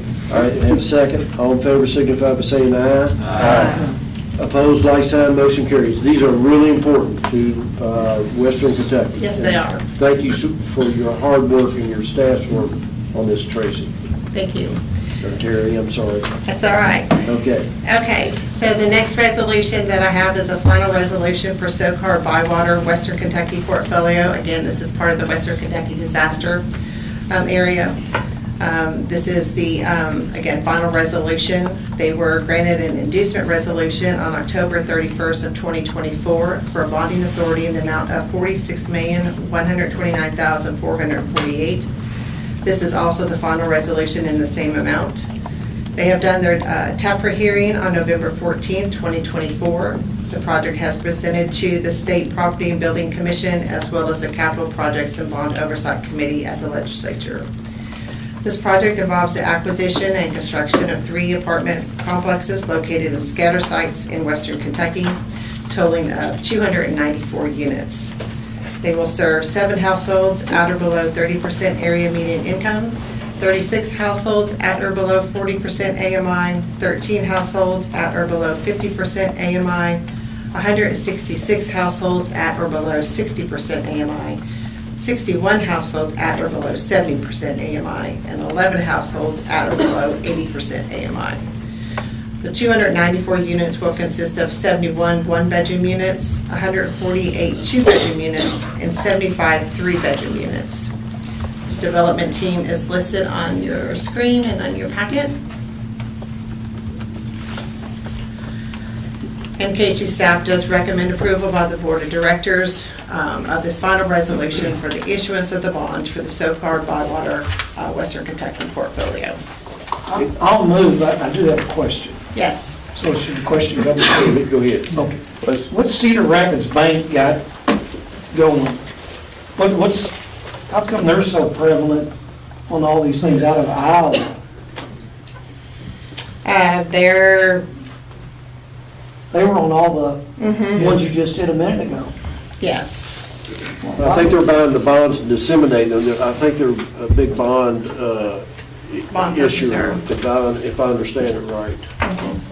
They also serve as the lender in these deals, and it may be the case that they have a product right now that is favorable in the market for these Yeah, I types was of looking at the deals. lending side of it. Yeah, it's possible. I mean, all of that is negotiated between the developer and the lender. KHC is involved in that process. Yeah. But that's likely what it is they have either favorable interest rate or favorable terms. Okay. Good question, though. I move. Okay, we have a motion. Do I have a second from someone? Bruce? And a motion and a second. All in favor signify by saying aye. Aye. Opposed, like sign. Motion carries. Okay, and Terry, you've got Meadows at McNeely Lake. Yes. This is the final resolution for Meadows at McNeely Lake. This is a project was granted an inducement resolution on February 27th of 2025 for a bond authority in the amount of $40,500,000. This is the final resolution in the same amount. They have also done their TEFRA hearing on April 21st. They have been to the State Property and Building Commission as well as the Capital Projects and Bond Oversight Committee. The project involves the acquisition and new construction of 264 units located at Cooper Chapel Road in Louisville. The project will serve 107 households at or below 30% AMI, 157 households at or below 80% AMI. The 264 units will consist of 61 bedroom units, 122 bedroom units, and 84 three-bedroom units. Your development team is listed on the screen and in your packet. KHC staff recommends approval by the Board of Directors for the final resolution of the issuance of bonds for Meadows at McNeely Lake. So moved. Anybody have any questions? I'm sorry, Mike, I noticed this one says that under this program, KHC is the issuer of the bonds in name only. Correct. Is this a normal course of business or? Yes. Yes, it is. That's okay. Okay. Anybody else have any other questions? I've got a motion by Kathy. Do I have a second? And a second by Marilyn. All in favor signify by saying aye. Aye. Opposed, like sign. Motion carries. Thank you. Terry, I think that was a world record timing. Okay, so information items are up next. Before I turn this over to Winston, I just want to say, especially for you new board members, you'll find that this staff, they do a wonderful job, and they really work hard. I had a boss that said the ultimate compliment he could make was that you're a crackerjack. Well, this is a crackerjack staff. So anyway, with that, I'm going to turn it over to Winston for any information items he would like to talk about. Thank you very much. Three items or three topics generally that we're going to address. One I'll mention is, first, you're all invited and encouraged to attend the KHC Affordable Housing Conference, which this year is being held in Northern Kentucky at the Northern Kentucky Convention Center on August the 20th and 21st. And I'm sure each of you, if you've not already done so, will receive additional information via email concerning this. And you're all invited and encouraged to attend if your schedules permit and if you're so inclined. So you'll be hearing from Molly and Laura about this as we go forward. And we got a really, it looks like a very great program this year. And this is the first year to go to Northern Kentucky, I think, ever for this conference. We've been having the conference for a long, long time. We didn't do it for a couple of years during COVID, but we've been back now for at least 3 or 4 years since COVID. And it's generally attended by 600 plus people or so, and there's a lot you can learn from about all of our programs and programs of other people as well there. Okay, I'm going to turn the program over first to Sam, who's going to tell us about where we are on the Reconciliation Act and the how the Affordable Housing Improvement Act fits into that, and any other legislative matters the chair cares to address. And when he's finished, we'll turn it over to Wendy to give us an update on current federal programs, where we stand on vouchers and other things such as that, plus some comments with reference to the proposed White House budget, the skinny budget that we made reference to. And then finally, also, to introduce Heather Haregrove and explain her new role in the corporation. So, Sam, you want to take it off? Sure. So I'll start with discussion of the Affordable Housing Credit Improvement Act. This is a piece of legislation that's been introduced in the last few Congresses relating to making updates to the tax credit program.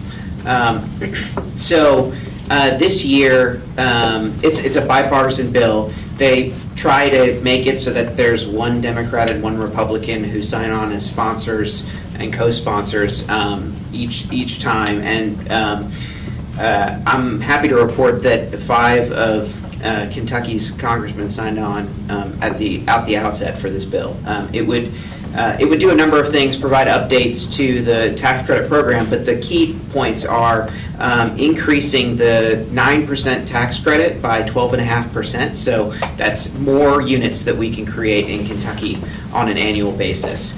It reduces the amount of tax-exempt bonds that are needed to gain access to the 4% credit, so that means that our bonds will go further. We can use fewer bonds to create more units. And then the third key point is allowing basis boost for rural areas. So it allows, as tax-exempt bonds, you have to have a certain amount of rents in order for a project to pencil out. And the basis boost basically provides additional equity to the project that it wouldn't otherwise be entitled to, so allows the bonds to be used in more rural areas. So these are critical components of this bill and would have a significant immediate impact on KHC's ability to create and preserve more units on an annual basis. As far as the reconciliation bill is concerned, it was recently passed by the House of Representatives, I think over last weekend. That bill is primarily devoted to extending the Tax Cuts and Jobs Act of 2017, extending those tax cut provisions, as well as cutting costs to pay for those extensions. But those 3 provisions that I just mentioned from the AHCIA are included in the reconciliation bill. So the extension, the increase to the 9% credits, the reduction in what we call the 50% test, so reducing the amount of bonds needed, and allowing for a basis boost in rural areas. Those are all included in the reconciliation bill. So if this bill passes, it would have an immediate positive impact on our ability to generate new housing in Kentucky. We're very excited about this, and we're hopeful, by the time that the bill proceeds through the Senate, that those provisions will remain as part of the package.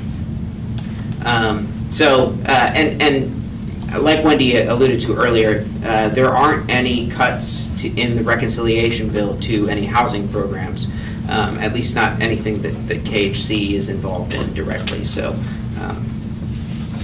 does anyone have any questions about that process? It will probably take some time. My understanding is that the Senate is going to likely incorporate some changes to the bill, so there'll have to be some discussion between the Senate and the House before a final version is approved. So it might not be a quick process, but we're hopeful that these tax credit provisions remain in the final version of the bill, because that would be a real benefit to the Commonwealth. Yeah, and just reminding that all of that is for rental housing. So go back to where you live and make sure that zoning allows this to be built. Well, yes, but, so the reduction in the 50% test would actually allow us to also use more tax exempt bonds for single-family home ownership as Right. well. So Good, good. it would improve both programs essentially. But again, for rental, make sure you got the zoning. Good point. Okay, Wendy? One more time. So as Winston said, it's really hard to know what of the White House's proposed budget will really come to be. So what I thought I would share with you all is what we're already seeing in some programs, and then the kind of general things that we're hearing may happen even if they're not exactly as defined in the White House proposed budget. So in terms of what we're already seeing, we've long had pockets of HUD and other parts of the federal government where it can be hard to get an answer or things take a little too long. That's getting even worse. We are having some HUD staff where there isn't anyone in the role. And we have to wait till someone is designated. Where there's no one to sign a document. We have to wait till they figure out who is the person. Or there are vacancies in other states, so there's a filtering out of our state to those vacancies. For instance, we usually have about 5 what are called financial analysts in public housing in the Louisville HUD office that analyze kind of where your dollars are and how you're doing. There's now 1 for the entire state. That's it. And she's the newest one. So we're just seeing a lot of that. Also, the staff that do get assigned are often newer, they're green, and God love them. They don't have an easy way to go. So that is a trend we're seeing across multiple program areas. Not a big surprise. We are already experiencing, and this doesn't have anything to do with the proposal from the White House, but we are already experiencing funding shortfalls with our voucher program, our Section 8 voucher program. So this is the program that gives a tenant a voucher. They go find a unit where they live, hopefully, where the landlord will accept that voucher. They pay 30% of their income towards rent, and the voucher pays the rest. So it's a great program. It really makes a difference between being chaotically poor and being stably poor. It makes a huge difference. This is just my guess, but what we experienced was we meet with HUD every month, every other month, the HUD Louisville staff. In December, they said, you need to keep leasing up. You're not fully utilizing your program. That was December of 2024. In February, they said, you're going to run out of money. You better stop issuing vouchers. 2 months. 2 months. What I think has happened is nationally they have not been watching closely enough the radical escalation of rents. And we're not allowed to deny a rent increase if it is reasonable in the marketplace. We have to allow. We have one property, and I can't remember how many units it has, but it has a number of vouchers. They're increasing all of the rents $400 to $500 a month. The total is going to be $10,000 in payments from KHC every month. Yes, sir. Somewhere I would assume that reasonable is defined. Yes. But you gotta have some guidelines, right? Yeah. Is that reasonable? In that mark, so let me give you an example. Just because I know this number, in Louisville, within 2 years, rent rates went up 40% in the marketplace. Wow. So what we require a landlord to do is show us comparable rents within the geographic area. And I mean, they are, they're not unreasonable based on that metric, right? We don't define what's reasonable, HUD does, and they define the methodology. So, and HUD is always at least a year behind in projecting how much you're going to need. So you combine these things together, and this is just Wendy's read on it, but I think they really missed the ball on market dynamics, and they're always kind of a year behind on projecting how much we're going to need. And so now we have been put on a shortfall list. It took us a while to get to meet with anybody at HUD on the shortfall team because the person who we were supposed to meet with left. So we've finally been assigned to someone, and I think she spends all of her days going through a script. But we're now officially on that shortfall list. The upside of that is it gets us in line to be able to get funds from a reserve, a special national reserve, to cover shortfalls. If we get access to those, we will not have to kick anyone off of our voucher program. But what you all already know from previous board meetings is we have already rescinded commitments of project-based vouchers to, it's 6 or 7 projects, I don't have it off the top of my head. We had to say, sorry, we told you you could have that, we're not doing that. We've come up with other solutions for most of them. We also are issuing no new vouchers, with the exception of like veterans, foster youth, very special populations where we can still issue. Otherwise, the waiting list won't open, we will not pull anybody off the waiting list and say, hey, go look for a unit, nothing. Nothing will happen. That is our best case scenario, is we don't have to kick anyone off. If we do have to kick anyone off, we have like a way that we prioritize that. It wouldn't be anyone elderly or disabled, and we have it in our admin plan how we would approach that. We would make sure you all knew about it because it would probably end up in the media. It is our hope that we now, because we've done all the paperwork, we've met with the shortfall team, that we will get access to the reserve funds and at least not have to kick anyone off.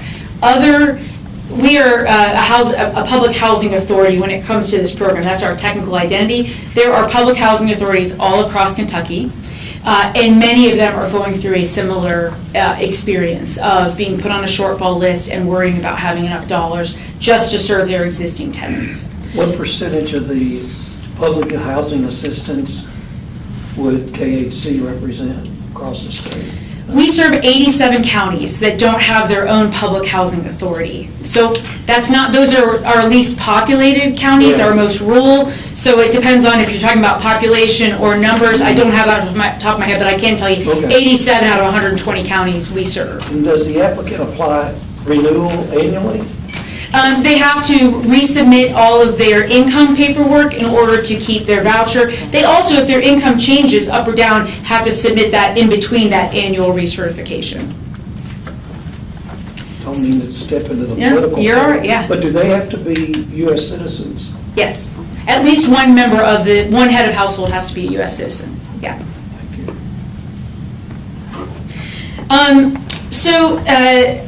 The other thing that we're facing is that in our programs, in addition to the voucher program, with the home program, we do tenant-based rental assistance, and with a number of our homelessness programs, we do rent assistance to get and keep people housed.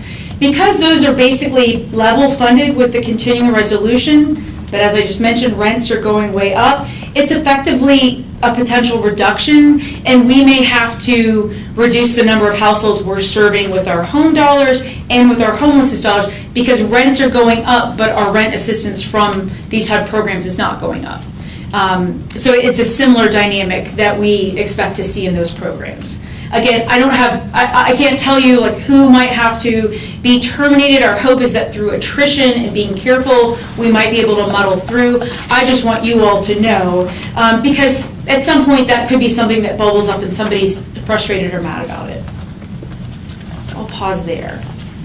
Okay, the other thing with relation to the White House proposed budget, that I just want to, I'm not going to get into specifics, but I want to talk about like the dynamics that it could create.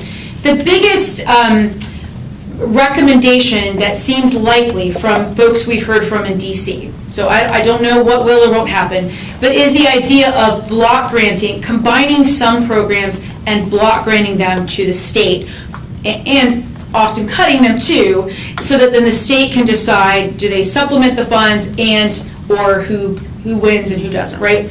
One is rent assistance. And Winston and I briefed the governor's office on this not because we know it's going to happen, but because it would be just radical. So what this proposes to do is to combine 5 programs, all public housing. Kentucky has 119 public housing authorities. I want to pause there, 119 public housing authories. It would have been easier to say that they're the one that didn't have. Right, exactly, right? There are over 100 that own physical units, right? So the rent assistance for the public housing's physical units, that would get rolled up. All Section 8 vouchers, there's 40 public housing authorities that administer that, including us. Our PBCA, which is Project-Based Rent Assistance, is a contract we have with HUD. It's 22,000 units. And it's called 811, which is people with disabilities rent assistance, and 202 is for seniors. Those go directly to private landlords. Rolling all of that up, cutting it 43%, and then giving the remaining dollar amount to the state of Kentucky to decide what to do with. I'm not even sure it would come to KHC. Part of me hopes it doesn't. But it would just be, I really cannot imagine like the mechanics of how you begin, because some of these are physical units underwritten and financed with the understanding that they would have rent assistance. Would that be a responsibility of the legislature then to determine who got that? Or it may be the governor's administration that would decide, right? It was a decision by, the executive administration that we administer the programs we do, that DLG administers what they do. So I'm not sure, to be honest, how that would work. So project-based, there's a contract. Yeah. Yeah, So you with HUD. Does anybody, yeah. Yeah. So do they have the contractual authority to say? I would assume a lot of it So would much. get tied up in the courts and that kind of stuff. Yeah. It's more just, I feel like part of my job is to think about the worst case scenario, and the idea of us having to decide how this would get meted out, it would just, I don't want to do that.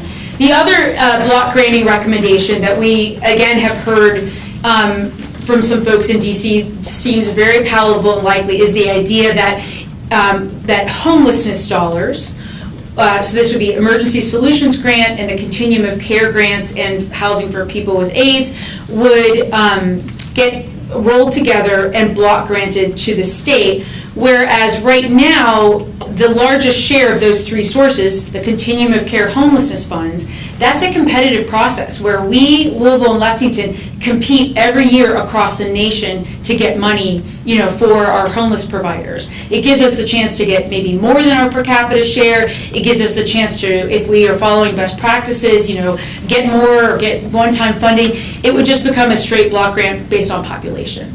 There's a whole infrastructure and system built of our homeless providers where we do data collection and really try to have a homeless response system that addresses homelessness.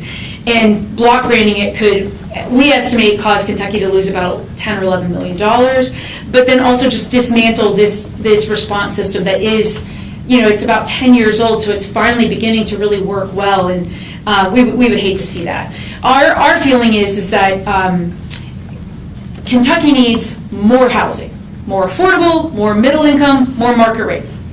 We do not need to cannibalize the existing programs that we have at the very moment where we need to be growing our ability to produce more housing.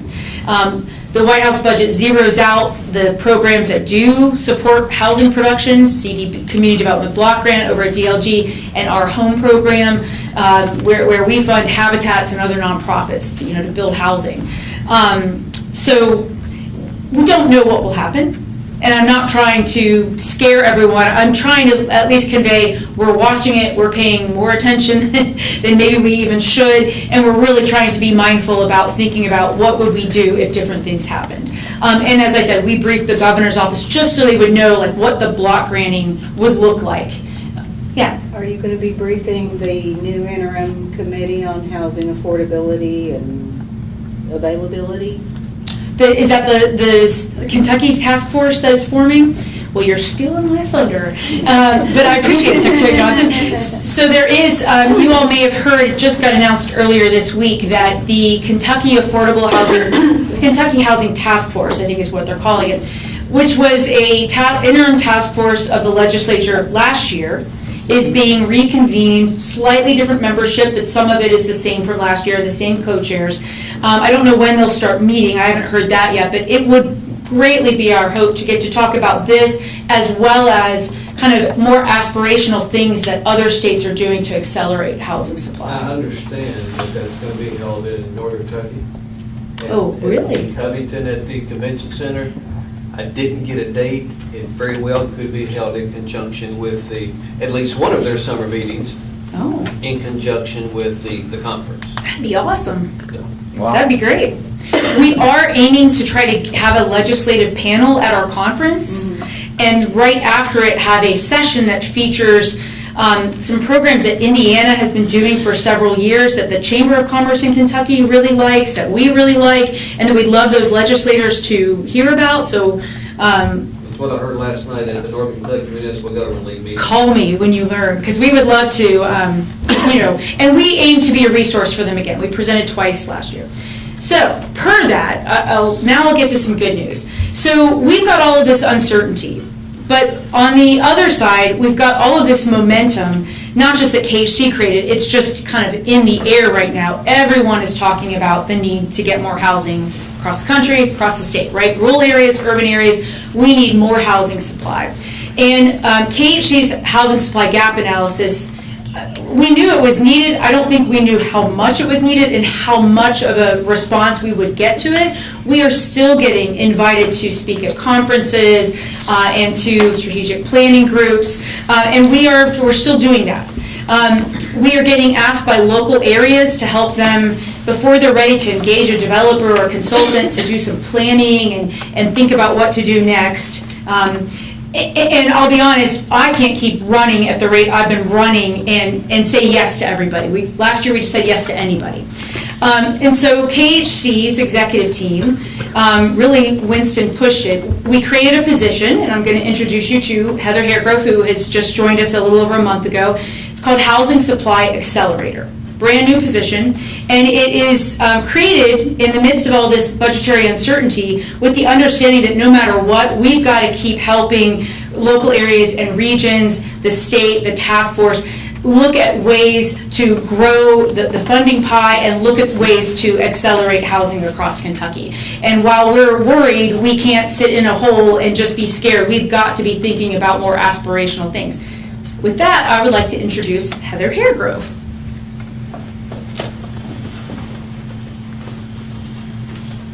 Heather, welcome. I'm glad to have you. Thank you. Thanks, Wendy. So again, I am Heather Haregrove.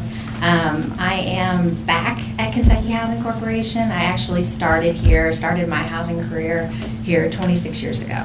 So I worked at Kentucky Housing Corporation for 8 years, went on to work at HUD, worked at Louisville Metro Government, and I was a consultant for about 7 years. So I've worked across the rental assistance side of things and development with single family and multifamily. I've had the opportunity to start some new housing programs and to build some housing pipelines. So I'm really excited about this opportunity, although there is obviously a lot of uncertainty with things that are going on. I feel like this is just a really great opportunity for Kentucky to really kind of go in some new directions. Part of what I'm going to be doing, obviously I'm going to be kind of an internal resources for staff here, also an external resource for the communities. And I'm trying to kind of think about, as Wendy said, I've only been here for about a month. So thinking about a plan for the next year, kind of working on a strategic plan for that. And so I'm thinking that we need to work on creating some regionalized housing plans. So that's something that I want to work with just the state on. We need to work on messaging to get some consistent messaging across all the partners so that they can be presenting a consistent message to this new task force that's going to be out there. And we need to create some more financial programs, both internally and then also get the state to put more money in the budget. So those are some of the things I plan on working on. I'm sure that's going to grow across my time here, but that's where I'm headed. So does anybody have any questions? I'd say she's going to be busy.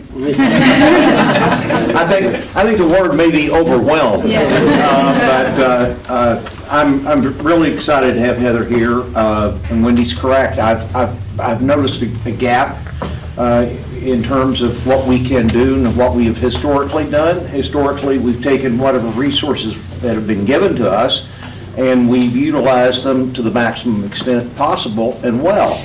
But we didn't go outside of that. We didn't, try to figure out, okay, what else if we can't help those people with the resources we've got, who else could help them? Who else can we draw into this? What bankers can we bring in to help communities out and that sort of thing?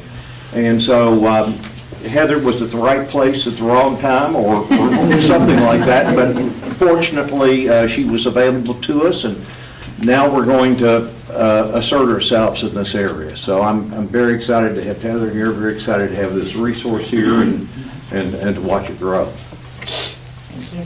Thank you, Heather. Thank you.